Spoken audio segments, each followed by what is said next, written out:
ভিডিওর প্রথমে অডিও সাউন্ডটি নিশ্চয়ই আপনাদের কাছে অনেক ভালো লেগেছে। আমার কাছে আছে দুনিয়ার ছোট্ট ক্লাসটি MP5 N84 MP5 সাইজটি খুবই ছোট, আমার হাতের মুঠোর মধ্যে খুব ভালোভাবে এঁটে যাচ্ছে। MP5টি ছোট হলেও MP5টি সাউন্ড কোয়ালিটি খুবই সুন্দর। আমি এই জন্য ব্যবহার করি 3 ওয়াটের 4 ohms দুইটা স্পিকার। MP5 আইসি ডাটা শিট অনুযায়ী এটি হচ্ছে 3 ওয়াট 4 ohms স্পিকার, দুটো খুব ভালোভাবে টানতে পারবে 5 ভোল্টে অথবা 3.7 ভোল্টে। আরেকটি ক্যাপাসিটর ব্যবহার করব। ক্যাপাসিটরটা আমি পুরাতন সার্কিট থেকে সংগ্রহ করছি। এই ক্যাপাসিটরটি ব্যবহার করলে MP5 থেকে কোনো বাড়তি নয়েজ বা হামিংয়ের কোনো সমস্যা হবে না। MP5 এর প্লাস মাইনাস থেকে ক্যাপাসিটরটি সুন্দর করে সোল্ডারিং করে দিতে হবে। 3.5 সকেট ব্যবহার করব। এটি আছে অডিও লেফট রাইট থেকে। এটি আছে অডিও ইনপুট দেওয়ার জন্য। আমার কাছে কোনো ব্লুটুথ কার্ড নাই, এই কারণে আমি 3.5 সকেট ব্যবহার করছি।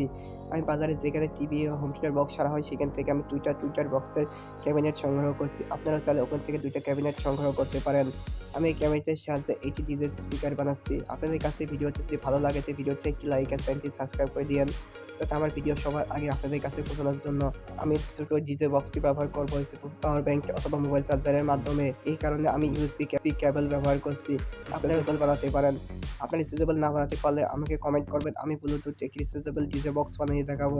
MP5টি সাউন্ড কোয়ালিটি বোঝার জন্য আপনারা সবাই হেডফোন ব্যবহার করুন। হেডফোন ব্যবহার করলে আপনার নিজ একটি সাউন্ড শুনতে পারবেন। অবশ্যই কমেন্টে বলে দেবেন ভিডিওটি কেমন হয়েছে।